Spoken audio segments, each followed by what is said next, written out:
Salut les geeks, vous êtes sur le point de plonger dans une nouvelle vidéo dédiée à la résolution des travaux pratiques Packet Tracer du cours de CCNA 1. Préparez-vous donc à enrichir vos connaissances et à booster vos compétences. C'est parti, rendons-nous sans plus attendre dans notre dossier CCNA 1 version 7.0.2 FR. Nous allons au fichier du cours.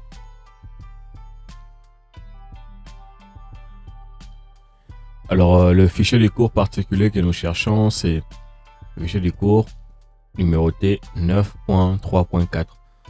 On ouvre à la fois le fichier document et le fichier PKA, donc Packet Tracer.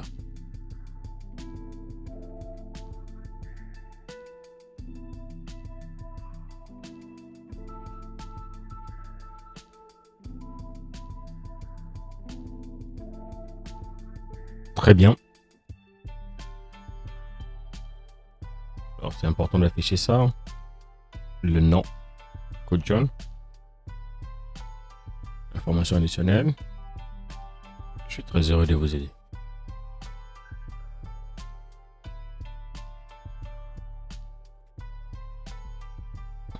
Ok. Un Packet Tracer à droite. Le fichier document gauche. Voilà. Packet Tracer, détection des voisins IPv6, en parenthèse ND pour Neighbor Discovery. Nous avons notre table d'adressage qui est là avec les différents périphériques. En l'occurrence, nous avons le routeur RTA qui est là. Donc le switch A, switch B, qui n'est pas dans le table d'adressage parce qu'on va particulièrement utiliser le PC A1, le PC A2 et le PC B1. Leurs interfaces sont là, leur adresse IPv6, également leur préfixe de routage global, mais également leur passerelle par défaut. Objectif: partie 1, réseau local des découvertes de voisins IPv6. Partie 2, réseau distant des découvertes de voisins. Contexte: pour qu'un périphérique puisse communiquer avec un autre périphérique, l'adresse MAC de la destination doit être connue. Avec IPv6, un processus appelé Neighbor Discovery, utilisant le protocole NDP. NDP, ça veut simplement dire Neighbor Discovery Protocol, ok? Ou ND pour Neighbor Discovery, est responsable de la détermination de l'adresse MAC des destinations. Vous collecterez des informations des PDU en mode simulation pour mieux comprendre les processus. Il n'y a pas de pointage de paquets pour cette activité. En gros, comme nous l'avons vu dans le travail pratique qui s'affiche juste en haut de cet écran, c'est que pour ce qui est du protocole IPv4, lorsque nous ne connaissons que l'adresse IP des destinations, il sera important pour déterminer l'adressage MAC ou l'adresse MAC d'utiliser le protocole ARP pour faire donc la résolution d'adresse. Ça, c'était pour IPv4. Mais maintenant, pour IPv6, le protocole qui fait presque la même chose, c'est le protocole NDP, Neighbor Discovery Protocol. Donc, ça sera à partir de l'adresse IPv6 devoir déterminer quelle est l'adresse MAC. Et puis, la dernière remarque, c'est qu'il n'y a pas de cotation pour cette activité ici. Instruction. Partie 1. Réseau local des détections des voisins IPv6. Dans la partie 1 de cette activité, vous obtiendrez l'adresse MAC d'un périphérique de destination sur le même réseau. Étape 1. Vérifiez les routeurs pour tous les voisins qu'il a découverts. Cliquez sur le routeur RTA. On clique là-dessus. Sélectionnez l'onglet CLI et lancez la commande. Il y a déjà l'onglet CLI qui est là.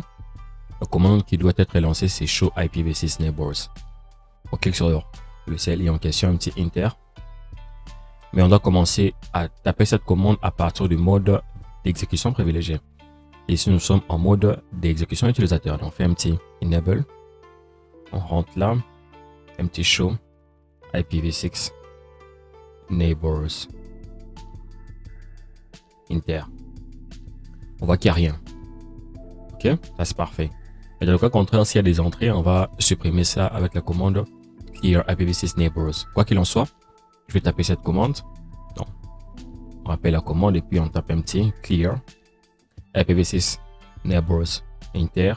Et si on reprend un petit show IPv6 neighbors, on voit que il n'y a rien du tout. Parfait, on réduit ça. On va sur PCA1, B1, on va sur desktop et puis comme un prompt. Alors là, on voit que nous sommes dans le bon.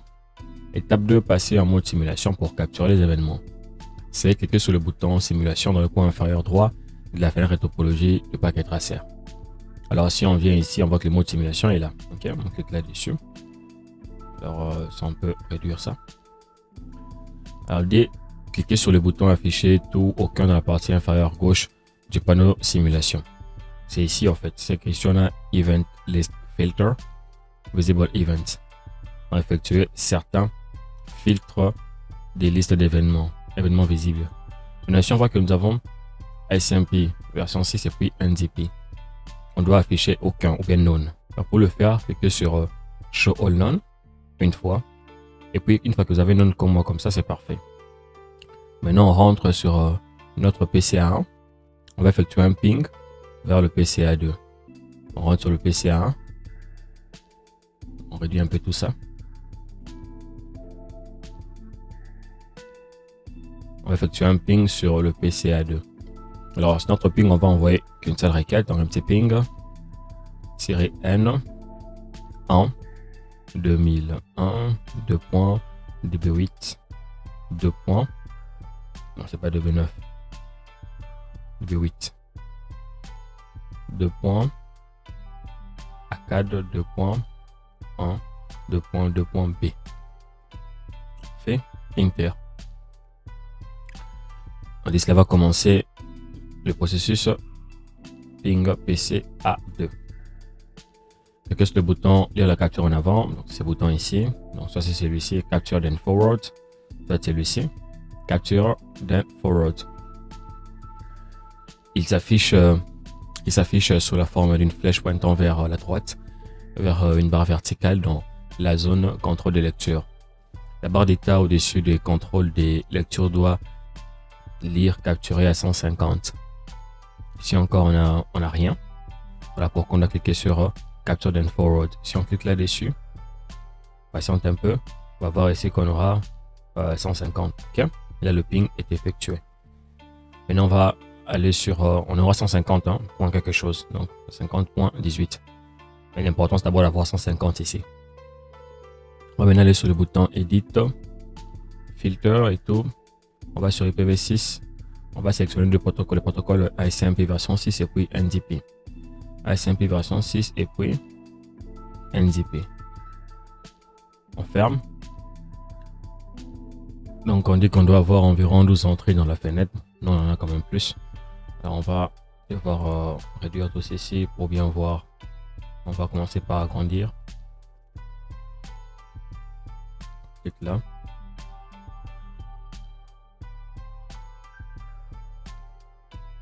Là. Voilà. Ah ben, il y a des questions intéressantes. On dit pourquoi les PDU ND sont-ils présents?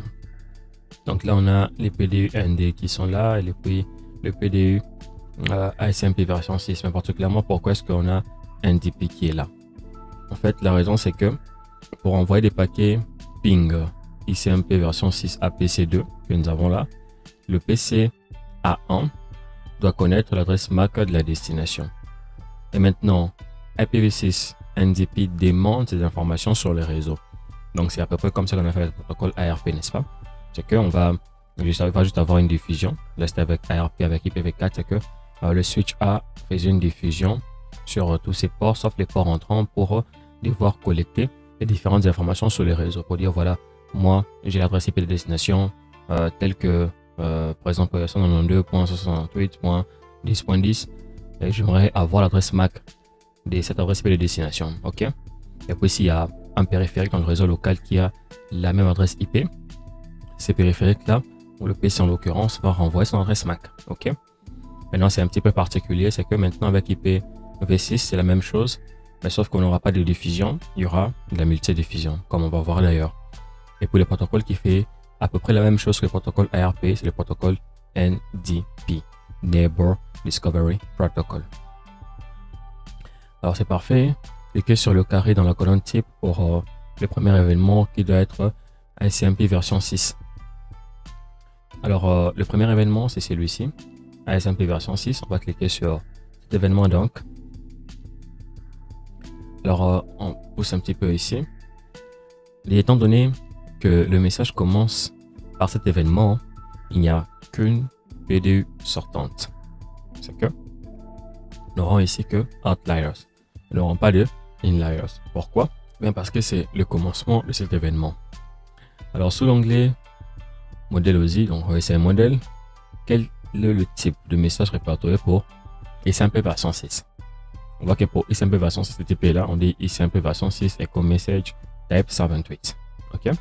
Donc c'est le type de message Echo pour ICMP version 6, qui est le type de message 128. Alors notez qu'il n'y a pas d'adressage de couche 2. Cliquez sur un Next Layer pour obtenir une explication sur le processus ND, donc Neighbor Discovery. Alors pour cliquer sur Next Layer, on a qu'à venir ici cliquer. Nous avons toutes les informations nécessaires pour la couche suivante, qui est la couche 2. Ok? Vous pouvez voir en fait de quoi il s'agit. Soit vous faites un petit copier de tout ceci et vous allez sur DeepL, vous traduisez, vous allez comprendre que il n'y a aucune information particulière concernant l'adressage de la couche 2. Du coup, il doit avoir le protocole NDP qui doit entrer en compte pour solliciter et envoyer un message de sollicitation au voisin. Ok? C'est un peu ça. Alors, on ferme ça. On va sur I, cliquer sur le carré en regard de l'événement suivant dans le panneau de simulation. Il devait être à l'appareil PCA1 et le type devait être NDP. Parfait, nous sommes sur PCA1 et le type c'est NDP. On clique donc dessus. Voilà. Alors on dit qu'est-ce qui a changé dans l'adressage de couche 3. Alors on voit que nous sommes sur la couche 3. Et sur la couche 3, qu'est-ce que nous remarquons? Remarquons que l'adresse IP source, il n'y a pas de problème. C'est l'adresse IP source de ces périphériques ici, donc le PCA1. Ok? Bien sûr, quand je parle d'adresse IP, on parle d'adresse IPv6. Mais l'adresse IPv6 de destination a changé. Parce que là, nous avons une adresse IP de destination particulière. Le FF02.2.1. Ok? Et ça, c'est une adresse IP particulière parce que c'est une adresse IP de multi-diffusion IPv6. Voilà, donc avec ses débuts ici simplement. Et puis le reste, on voit que c'est bien sûr l'adresse IP de multi-diffusion. Donc ça, c'est la chose qui a changé. On ferme ça. On continue. Quelle adresse de couche 2 sont affichées? Bon, on rentre là d'ailleurs. On remarque que maintenant pour la couche 2, on a qu'à cliquer ici. L'adresse de couche 2, c'est que nous avons l'adresse MAC source. Cette adresse que nous avons ici, et tout. Ça, c'est l'adresse MAC, bien sûr, de ces périphériques ici. Ok? Donc, PCA1. Mais particulièrement pour l'adresse MAC des destinations, nous voyons une adresse particulière. C'est une adresse qui commence par 3333.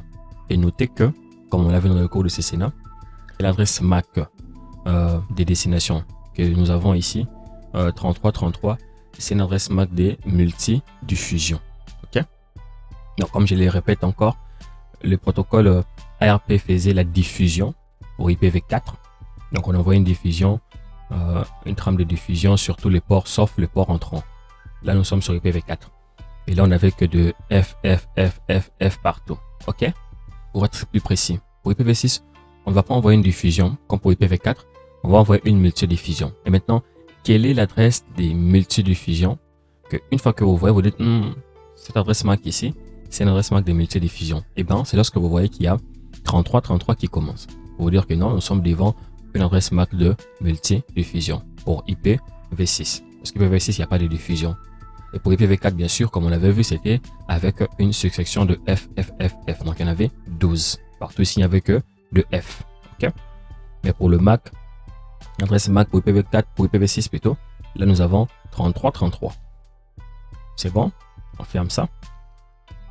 Lorsqu'un node ne connaît pas l'adresse MAC de la destination, une adresse MAC de multidiffusion spéciale est utilisée par IPv6 Neighbor Discovery comme adresse des destinations des couches 2. Et donc là, on a vu que c'était 33, 33 et la suite. On continue. J, sélectionnez le premier événement NDP pour le switch A. On va pour le switch A ici, on a le premier événement NDP et là, on clique dessus. Il y a une question, y a-t-il une différence entre le inliers et les outliers de la couche 2? Donc, on vient voir que sur inliers des couches 2, l'adresse MAC source et l'adresse MAC de destination sont les mêmes ici que l'adresse MAC source et l'adresse MAC de destination. Donc, il n'y a pas de différence du tout. Pourquoi? Eh bien, parce que le commutateur ne modifie pas les informations de couche 2. Il transmet uniquement la trame. Là, c'est parfait. Hein? On ferme, on continue, on vient sur K. Sélectionnez le premier événement NDP à PCA2. Cliquez sur l'onglet Outbound Video Details. Donc, on vient sur le PCA2, c'est ici. C'est ici également. L'événement qui vient, le NDP sur PCA2, c'est celui-ci. On clique dessus. Alors, on va aller sur Outbound Video Details. On dit, et quelles sont les adresses affichées pour les événements suivants. On va essayer un peu de voir ça. Outbound Video Details. Ok. Donc, on dit un peu. Ici, on a Inbound Video Details. Nous avons OSI Model. Inbound Video Details. Et puis, Outbound Video Details. Alors, ici, là où nous sommes, il y a des questions intéressantes. Par exemple, quelle est l'adresse MAC de destination ou l'adresse de destination Internet 2? Il y a une chose que je fais, de aussi faire, c'est que il faudrait essayer un peu d'agrandir cette fenêtre pour ne pas cacher d'autres champs. C'est un peu de l'agrandir un peu plus pour ne pas cacher d'autres champs. C'est la remarque qui nous est dite là. L'adresse de destination Internet 2, bon, moi je vois que c'est l'adresse ici. Ouais. Donc 3333 pour vous dire que nous sommes sur une adresse de multidiffusion. La couche 2, passage local. Donc on est là 3333 FF00 00 B8. Bien sûr, il y a des points que je ne dis pas. Et puis l'adresse, est-ce qu'on peut faire un copier ici? Bon, vous comprenez simplement, je ne peux pas faire de coller, c'est que c'est mort. Ouais, c'est bon. Donc là, c'est l'adressage que nous avons. L'adressage Ethernet de source. Source, c'est ce qu'il y a ici. J'ai copié également. Un petit coller. C'est bon. L'adresse IPv6 source est là. Avec un petit B à la fin. On va coller ça. Et puis l'adresse IP de destination est là. Ok, on a vu que c'était une adresse IPv6 de multidiffusion. Voilà, donc on vient coller ça ici. Vous pouvez faire ça. Faire ça également pour que vous puissiez mieux voir.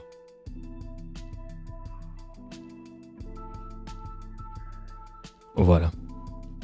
Donc, L, sélectionnez le premier événement NDP à RTA.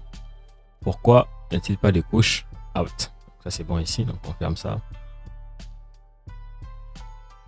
Alors on vient sur RTA, on voit le petit NDP qui est là, on clique dessus. Alors on voit que l'adresse IPv6 ne correspond pas à l'adresse du routeur, donc il supprime du paquet. Donc logiquement, l'adresse IPv6 de destination n'est pas l'adresse IPv6 de ces routeurs ici. Voilà pourquoi les paquets supprimés, nous n'avons pas de outliers. Ok, donc c'est bon, on ferme ça. Cliquez sur le bouton Next Layer jusqu'à la fin et lisez les étapes 4 à 7 pour plus d'explications. On va rentrer ici. Donc si vous commencez à cliquer sur Next Layers, Next Layer, Next Layer, Next Layer, fini là, on va ajouter que c'est juste là et là. Et si on commence à lire, ça, on va comprendre en fait qu'est-ce qu'il y a. Ok. Et pour faire simple, comme je vous l'ai dit toujours, vous faites un petit copier de tous ici, vous copiez ça, vous mettez ça sur DeepL et puis vous lisez, vous aurez une explication toute claire de ce qu'il s'agit. Ok. Alors on ferme ça. On va cliquer sur l'événement ICMP version 6 suivant sur PCA. Okay, donc on va regarder. Donc on descend, on est sur switch A, on est sur PCA1. Là nous sommes sur NDP, non, on est sur PCA1 ASMP version 6. Très bien, on clique là-dessus. La question c'est, est-ce que PCA1 dispose maintenant de toutes les informations nécessaires pour communiquer avec PCA2? Oui. Pourquoi? Parce que en fait PCA1 connaît maintenant à la fois l'adresse IPv6 de destination avec son adresse MAC de destination. Ok, donc à la fois il a l'adresse IPv6 de destination pour PCA2 et l'adresse MAC de destination pour PCA2. Voilà pourquoi ils peuvent maintenant communiquer. C'est bon, on peut fermer ça. Cliquez sur le dernier événement ASMP version 6 à PCA1. Notez qu'il s'agit de la dernière communication répertoriée. Bon, on va chercher un peu. Si on a que des NDP, rien d'intéressant. On va voir PCA1 ici. On voit que nous avons un petit ASMP version 6. Ok, clique là-dessus. Parfait. Alors on met ça comme ça. La question c'est, qu'est-ce que le type de message Echo ICMP version 6? Alors si nous venons ici, nous voyons que nous avons ASMP version 6 Echo message type 129. Donc le type de message Echo ICMP version 6 est 129. C'est bon. Maintenant on passe à P, cliquez sur réinitialiser la simulation dans le panneau de simulation. Alors nous sommes juste ici, donc on ferme ça. On vient sur Reset Simulation, clique là-dessus, c'est bon. Maintenant à partir de l'invite de commande PCA1, on va répéter le ping vers PCA2. On rentre sur PCA1, on va répondre le ping vers PCA2. Nous sommes toujours en mode simulation. On reprend le ping, la flèche qui monte, on rappelle la commande un petit inter, c'est parfait. Alors qu'est-ce qu'on dit? À partir de l'invite de commande, oui, on va taper la commande ping vers PCA2, c'est déjà bien. Les conseils, vous devez pouvoir appuyer sur la flèche vers le haut pour ramener la commande précédente. J'ai déjà dit ça. Cliquez sur le bouton Capture Forward 5 fois pour terminer le processus de ping. Donc je clique une première fois, on voit une deuxième fois, troisième fois, quatrième fois, oui, cinquième fois.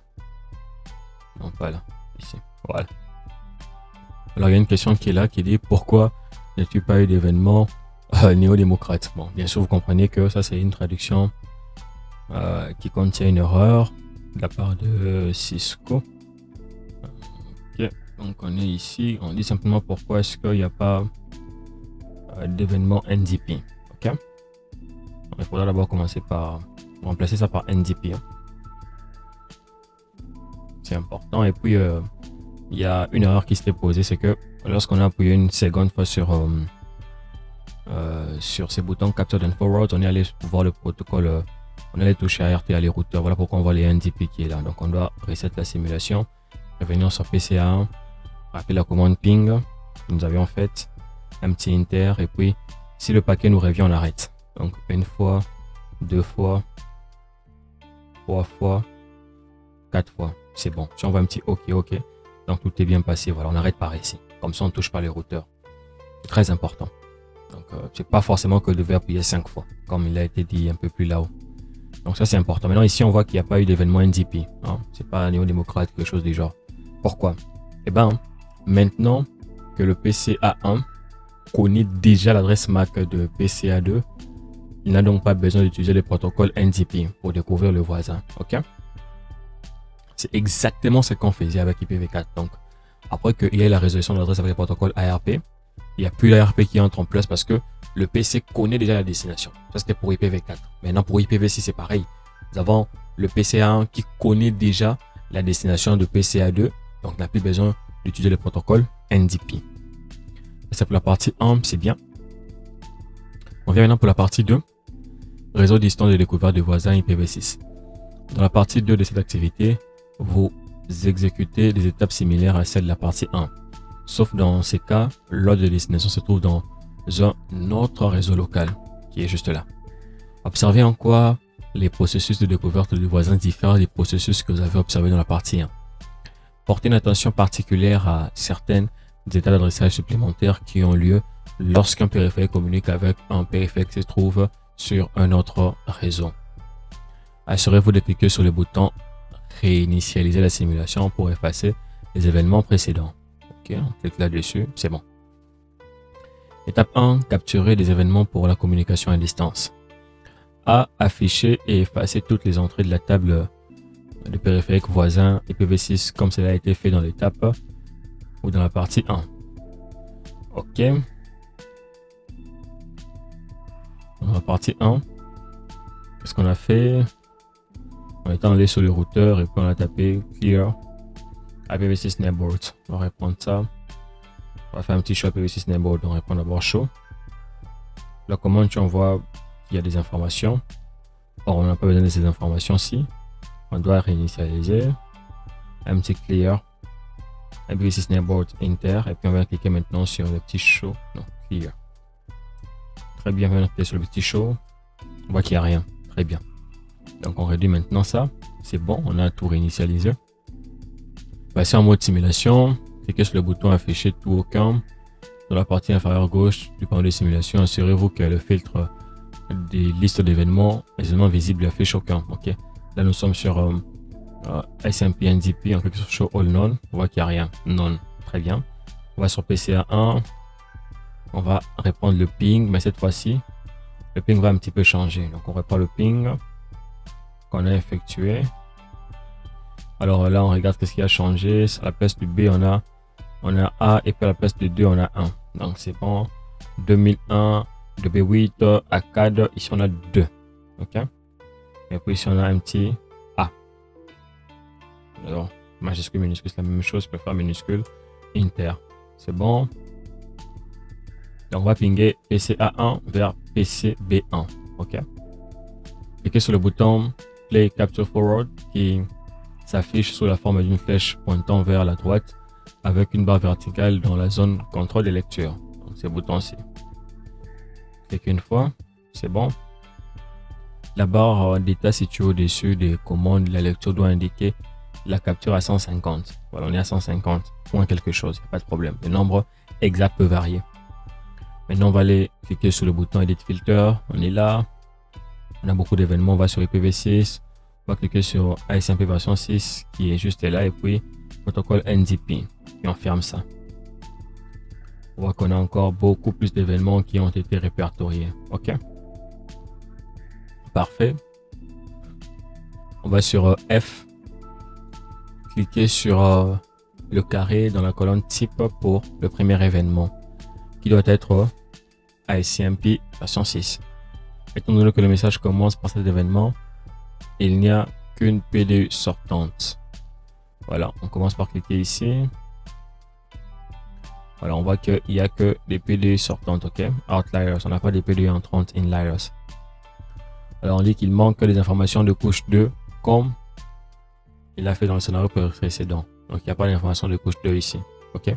On n'a que des informations de couche 3. Et donc, on va encore reprendre les mêmes processus que celui qui était dans le processus précédent. Donc, la question, c'est quelle adresse est utilisée pour l'adresse IP source dans la PDU entrante? On voit que l'adresse est là. C'est 2001, DB8, A4, 1, 2.2.1. OK. Et puis, on dit la découverte des voisins IPv6 déterminera la destination suivante pour transférer le message ICMP version 6. H, cliquez sur le deuxième événement ICMP version 6 pour PCA1. On ferme ça. Pour PCA1, le deuxième événement est là. OK. ICMP version 6. On clique maintenant là. On dit que le PCA1 dispose désormais de suffisamment d'informations pour créer une requête echo ICMP version 6. Là, nous avons une question intéressante. On dit quelle est l'adresse MAC de destination? Alors là, l'adresse MAC de destination, nous la voyons, elle est là. OK. 0001.961D.6301. OK. C'est bon. Cliquez sur l'événement ICMP version 6 suivant sur le périphérique RTA. On ferme ça. Alors, on cherche ASMP version 6 sur RTA, c'est ici. On clique là. Voilà, on dit que notez que la PDE sortante RTA n'a pas l'adresse de couche de destination. Ici, on n'a pas l'adresse de couche, les sont des données. Cela signifie que RTA doit encore effectuer une découverte de voisin pour l'interface qui a les réseaux 2001 DB8 ACAD 2. Ok, pour celui-ci. Car il ne connaît pas les adresses MAC des périphériques sur le LAN gigabit 001. On va passer au premier événement SMP pour le périphérique PCB1. On ferme ça. On va venir sur PCB1. C'est ici, le premier événement est là. On voit SMP version 6, on clique là. On dit qu'est-ce qui manque dans les informations de couche 2 sortante. On voit que pour ce qui est de les informations de couche 2 sortante, nous sommes là. On voit qu'il manque donc l'adresse MAC de destination. L'adresse doit être déterminée pour l'adresse de destination de IPv6. Donc ce qui manque, on a les informations de couche 2 qui manquent bien évidemment. Donc on ferme ça. Les prochains événements NDP associent les adresses IPv6 restantes aux adresses MAC. Les événements NDP précédentes associés l'adresse MAC avec les adresses link local. Passer au dernier jeu d'événements ICMP version 6 et noter que toutes les adresses ont été apprises. Les informations acquises sont maintenant connues, de sorte que PCB1 peut envoyer les messages des réponses écho à PCA1. Donc si on doit descendre, chercher le dernier événement ICMP version 6, on voit ici qu'on n'a plus rien d'intéressant. Donc voilà, on voit que c'est l'information ici que nous avons, dernier événement. Ok. Donc si on clique là, on voit que comme c'est le dernier événement, il n'y a même pas des outliers. Ok. Alors là, on voit que nous avons l'adresse IP source et l'adresse MAC source, mais également l'adresse IP de destination et l'adresse MAC de destination. Alors comme ces informations ont toutes été apprises, donc le PC A1 peut envoyer une requête ping à PC B1. Ok, c'est bon. Maintenant M, cliquez sur réinitialiser la simulation dans le panneau de simulation. On clique là-bas et à partir d'un vue de commande PC1, répétez la commande alors qu'on avait fait le ping à PC B1. Donc, on est sur PC1, on va répondre la commande sur PC B1. Alors on dit il faut cliquer 9 fois pour terminer le processus ping. Mais bon, moi ce que je vous recommanderais c'est seulement si vous voyez ces paquets revenir sur CPC, c'est bon. Ok, le nombre de fois peut être trompeur. Bon, on va quand même une fois, 2 fois, 3 fois, 4 fois, 5 fois, 6 fois, 7 fois, 8 fois. Bon, pour moi c'est bon déjà à partir d'ici parce que j'ai déjà la réponse là où j'aurai un petit ok. Donc on reprend encore pourquoi est-ce qu'il n'y a pas d'événements pour le protocole NDP. Est-ce que d'abord il y a des événements pour le protocole NDP? Non, il n'y en a pas. Pourquoi? Eh bien parce que déjà on a appris les informations sur PCB1. Du coup, on n'a pas besoin d'effectuer une quelconque découverte de voisins. Ok. Alors cliquez sur le seul événement PCB1 de la nouvelle liste. PCB1, on est ici, c'est le seul événement d'ailleurs, on clique là-dessus. C'est bon, on descend un peu. Alors on dit à quoi correspond l'adresse MAC des destinations. L'adresse MAC des destinations, c'est cette adresse MAC ici. Ok. Et on demande à quoi ça correspond. Ce qu'on va faire, c'est simple. On va aller sur notre état d'adresse MAC et on va voir si cette adresse MAC correspond à quoi. On monte un peu. On voit qu'on a cette adresse MAC ici. Ok. Qui est là. Bon, malheureusement, ici, il n'y a pas d'adresse MAC qui ont été répertoriées dans le tableau, mais je vous dirai avec précision que cette adresse MAC ici correspond à l'adresse MAC de la passerelle du routeur auquel ce réseau est connecté. Donc, en l'occurrence, cette adresse MAC ici doit correspondre à l'adresse MAC de cette interface ici du routeur. Ok. Interface gigabit 0, voyons voir. Gigabit 001. Bon, s'il n'y a pas d'information sur cette liaison, c'est pas grave. Ok, on voit qu'il y a des informations là. Alors moi, je vais vous montrer une méthode toute simple. Hein. pour devoir déterminer quelle sera l'adresse MAC de cette interface ici. Ok. Pourquoi est-ce que je dis que c'est l'adresse MAC de l'interface Gigabit 001? Je vais sur le routeur, j'ai RTA1, je fais un petit inter. Ok. Alors ici, je vais taper la commande show interface. Il y a beaucoup de trucs à faire, hein. Show interface Gigabit 001. Ok. Un petit inter. Et qu'est-ce que je remarque que l'adresse MAC que j'ai ici de 0.001.96 1D.6302, c'est l'adresse MAC qui est ici. Ok. Autrement, le PCB1 va d'abord envoyer le paquet vers l'interface auquel il est connecté. Ok, c'est l'interface Gigabit 001 qu'il y a ici. Alors, si vous ne connaissez pas précisément quelle interface est utilisée, ce que vous allez faire, c'est taper une commande très intéressante. Moi, je vais la taper en entier. La commande show interfaces. Ça va lister toutes les interfaces qui sont connectées à ces routeurs ici.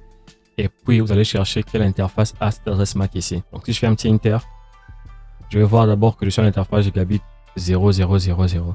L'adresse MAC est là. OK? Et on voit que cette adresse MAC ici ne correspond pas à celle-ci. Donc, ce n'est pas l'adresse MAC de cette interface ici, Gigabit 0001. Je descends encore. Un petit inter. Donc, un petit espace. Donc, je finis, je monte, je vois l'interface Gigabit 001. Je vois l'adresse MAC qui est là. OK?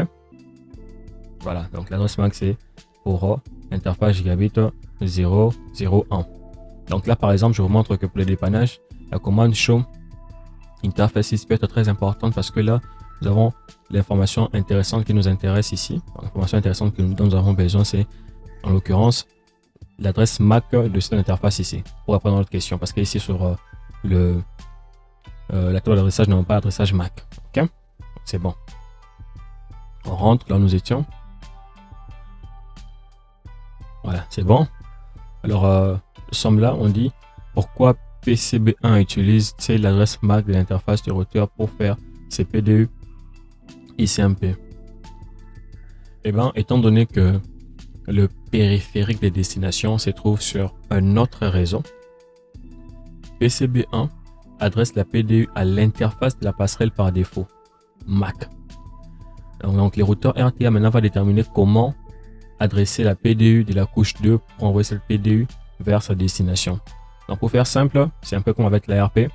On va envoyer, comme c'est un réseau distant, PCB1 va envoyer son paquet à l'interface ici du routeur avec l'adresse MAC. Et c'est l'adresse MAC de cette passerelle par défaut auquel il est connecté. Et les routeurs vont voir maintenant où est-ce qu'ils vont envoyer ce paquet-là. Très bien. Étape 2, examiner les sorties du routeur. Passer en mode real-time. On va sur real-time, c'est bon. On va cliquer sur RTA. Clique sur RTA, on est déjà sur le CLI. Un petit inter pour arriver à la fin. À la vue des commandes, on va exécuter la commande show IPv6 neighbors. Bon, c'est pas voisin, c'est une traduction.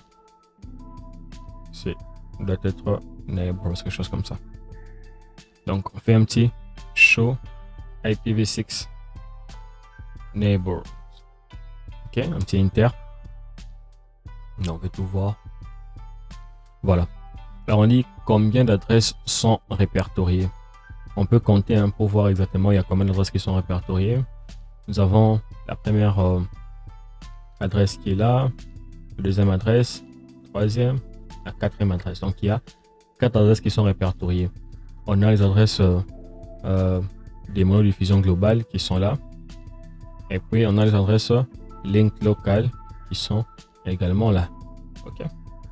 Ça fait 4 adresses. En l'occurrence, c'est pour le PC A1. OK. Ça, c'est pour A1. 2 ici. Et puis, ça, c'est pour le PC B1. OK. Alors, à quels appareils ces adresses sont-elles associées? Donc, comme je dis, donc on a les interfaces sont associées aux appareils PCA1 et puis PCAB. OK. Donc, pour ça et ça. Encore une fois, comment savoir que c'est pour PCA1 et puis PCB1? On pouvait venir d'abord ici pour l'adressage de monodiffusion globale. Vous pouvez monter là. Et ici, vous allez voir que Le 1A ici, c'est pour le PCA1. Ok. Et puis le 2A, c'est pour le PCA2.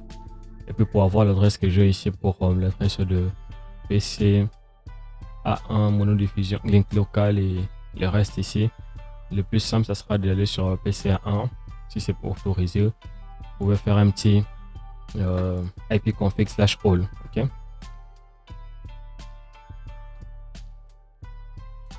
Alors là, vous allez voir que vous avez quelque part ici l'adresse ici de link local. Ok.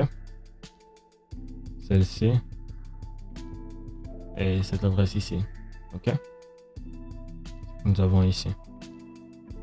Après vous fermez, vous venez sur PC B1, vous l'ouvrez, vous venez sur command prompt, vous faites un petit ipconfig/all.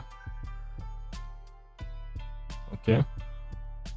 Alors là aussi, vous avez vu que vous avez l'adresse link local qui est là, qui est la même que celle qui est ici. Ok. Ok. Si c'est pas ça, alors c'est que vous avez mal travaillé. Ça doit donc être ça.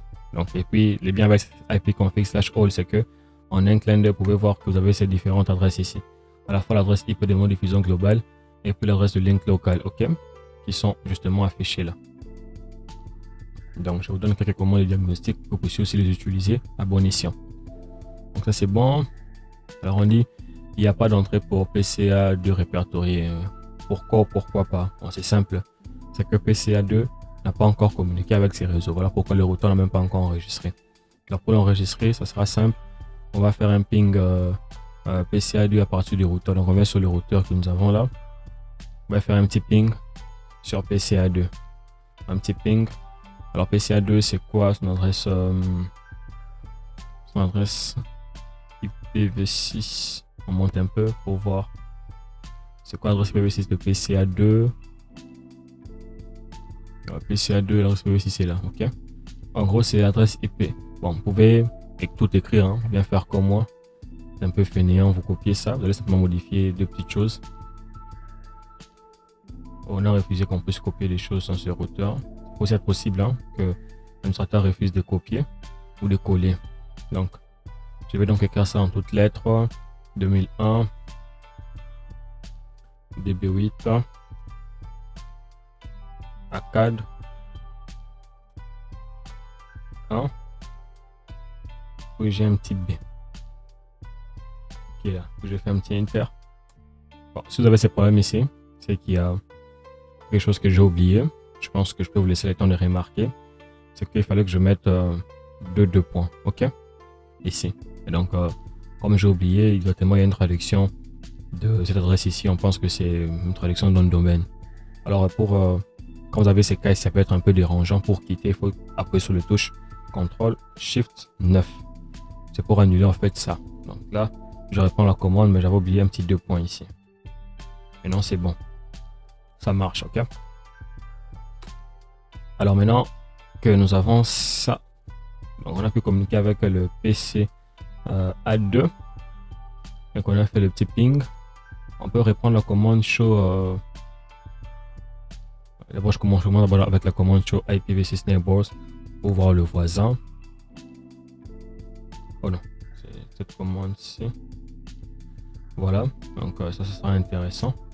Là, on voit que nous avons une nouvelle entrée, celle-ci. Ok. Donc l'entrée ici veut dire que maintenant, il y a le PCA2 qui est répertorié au routeur. Ok. Et là, c'est l'adresse IP de PCA2. Alors, il y a aussi une commande qu'on a demandé de taper là. Je pense que ça doit être une erreur. Mais bon, on la tape quand même. Même si c'est pas dans le cadre de ce travail pratique ici, c'est show LLDP. Voilà, donc ça c'est une erreur. J'en parlerai pas maintenant parce qu'on verra ça plus tard. Ça doit être seulement show IPv6. Parce que ce que vous voulez, c'est voir s'il y a maintenant une entrée pour PCA2. Oui, il y a une entrée pour PCA2 et elle est là. Ok, l'entrée est là.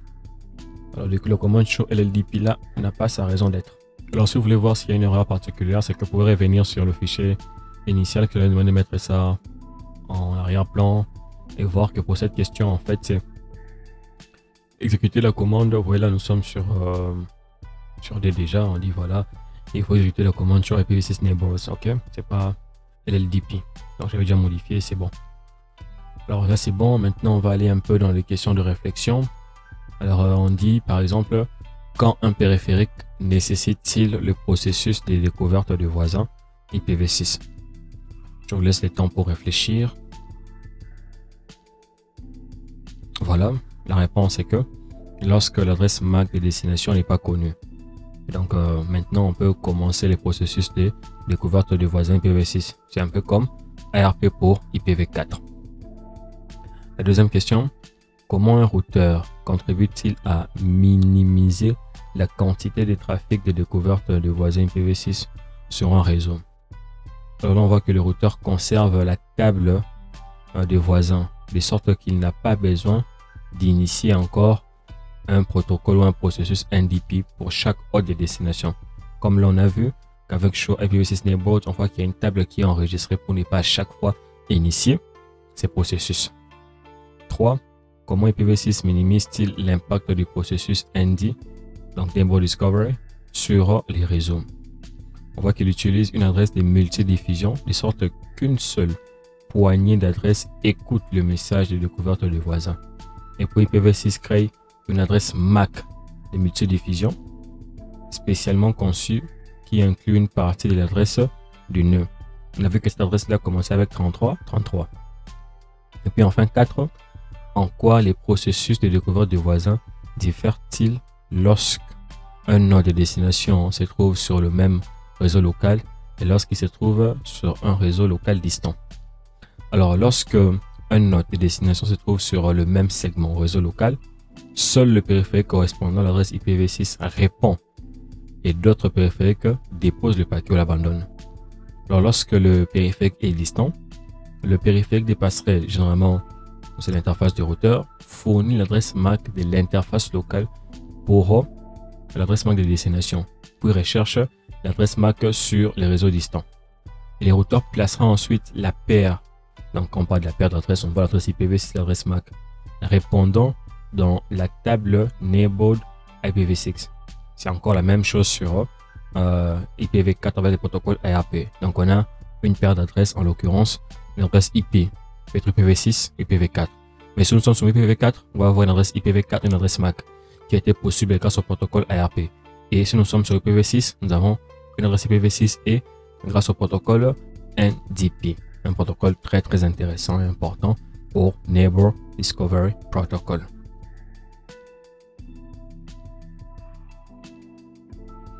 Et voilà, c'est ici que prend fin la résolution de ces travaux pratiques. J'espère que vous avez trouvé cette vidéo instructive et enrichissante. Si vous avez des questions, n'hésitez pas à les poser dans les commentaires. Sinon, un simple DICOP Academy dans les commentaires serait grandement apprécié et contribuerait à améliorer notre visibilité. Avant de partir, n'oubliez pas d'exprimer votre soutien à la chaîne en laissant un énorme pouce bleu, en vous abonnant pour ne manquer aucune de nos futures vidéos, en activant la cloche de notification pour être automatiquement informé lorsqu'une nouvelle vidéo sera publiée, bien sûr, en partageant la vidéo à vos proches, à vos amis. Merci infiniment d'avoir suivi la vidéo jusqu'à la fin. Je vous dis à très bientôt pour de nouvelles vidéos. Merci.